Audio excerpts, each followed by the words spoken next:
तो बच्चों, आज हम लोग गिरे ताल में चंदा मामा आनंदमयी कविता को पढ़ेंगे।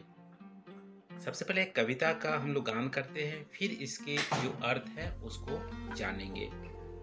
गिरे ताल में चंदा मामा, सबने देखा सबने देखा। फंसे जाल में चंदा मामा, सबने देखा सबने देखा। सबने देखा एक अचंभा, मछुआरे ने जाल समेटा। कहीं न थे चंदा मामा, कहाँ गए जी चंदा मामा। फिर से एक बार पढ़ते हैं। गिरे ताल में चंदा मामा, सबने देखा सबने देखा। फंसे जाल में चंदा मामा, सबने देखा सबने देखा। सबने देखा एक अचंभा, मछुआरे ने जाल समेटा। कहीं न थे चंदा मामा, कहाँ गए जी चंदा मामा। देखो, यह जो कविता है गिरे ताल में चंदा मामा, इसके कवि कौन है? राजेश जोशी। तो राजेश जोशी इस कविता में क्या बोलते हैं? देखो, ताल मतलब होता है तालाब। ताल मतलब तालाब या जलाशय। ठीक है, तालाब या जलाशय को ताल बोलते हैं। चंदा मामा चंद्रमा को बोल रहे हैं। तो यहाँ पे कवि क्या बोलते हैं? गिरे ताल में चंदा मामा, चंद्रमा पे जो प्रतिबिंब, जो तालाब में चंद्रमा का जो प्रतिबिंब होता है, छाया होता है, उसी को कवि यहाँ पे रेखांकित कर रहे हैं। बोल रहे हैं तालाब में चंदा मामा गिर गए। जो प्रतिबिंब है उसी को बोल रहे हैं कि चंदा मामा तालाब में गिर गए। सबने देखा सबने देखा, सब कोई देख रहा है कि चंदा मामा तालाब में अब गिरे हुए हैं। उनका छाया जो है वो दिख रहा है, इसलिए तालाब में गिरे हुए हैं। अब यहाँ पे जो मछुआरा है वो जाल फेंकता है। फंसे जाल में चंदा मामा, जाल भी तालाब में फेंकता है। जाल में फंसे हुए भी दिख रहे हैं, ये भी सब देख रहा है। आप भी देख रहे हैं, मैं भी देख रहा हूं। लेकिन सबने देखा एक अचंभा। अचंभा मीन्स यहाँ पे आश्चर्य, अचरज, विस्मय वाली एक बात देखी। क्या देखी? मछुआरे ने जब जाल समेटा, जाल मछुआरे ने खींचा, तो जाल में चंदा मामा नहीं थे। कहीं नहीं थे चंदा मामा। चंदा मामा जाल में नहीं है, तो कहाँ गए चंदा मामा? ठीक है, यहाँ पे आश्चर्य वाली बात है, कहाँ गए चंदा मामा। ये कवि यहाँ पे प्रश्न पूछ रहा है। तो ये रहा बच्चों गिरे ताल में चंदा मामा का पाठ। अब हम लोग अभ्यास प्रश्न पे चलते हैं। कविता में अचंभा शब्द आया है। कविता पढ़कर अनुमान लगाइए इस शब्द का अर्थ क्या हो सकता है। देखो, अचंभा, अचंभा का पर्यायवाची आप देखोगे तो क्या होगा? आश्चर्य। ठीक है, आश्चर्य। या और पर्यायवाची आप देखोगे तो अचरज। ठीक है, अचरज।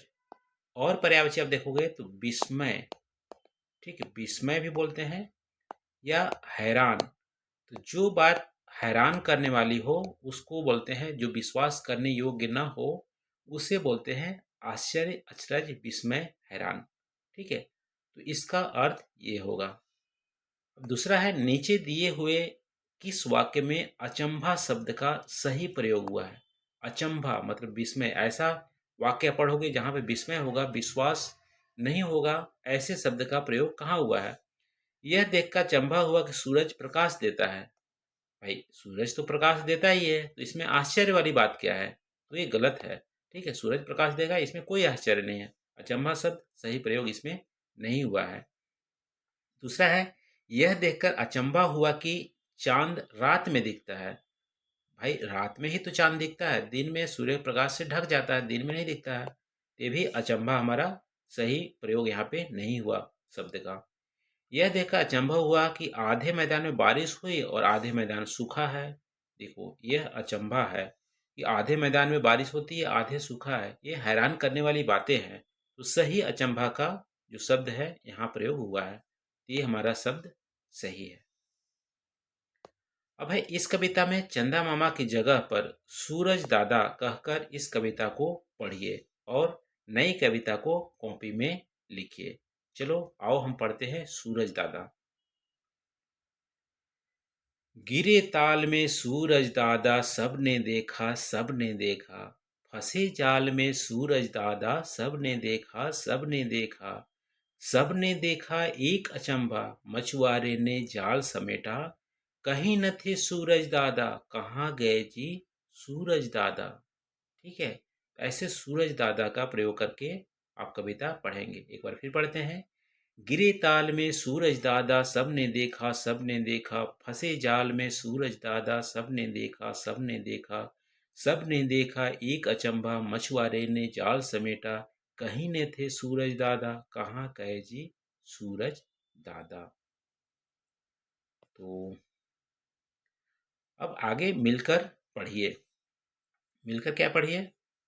चांद की रोटी पानी में आई, मछली फिर भी खा न पाए। चांद की रोटी पानी में आई, फिर भी मछली खा न पाए। मोहम्मद साजिद खान ने ये लिखा है।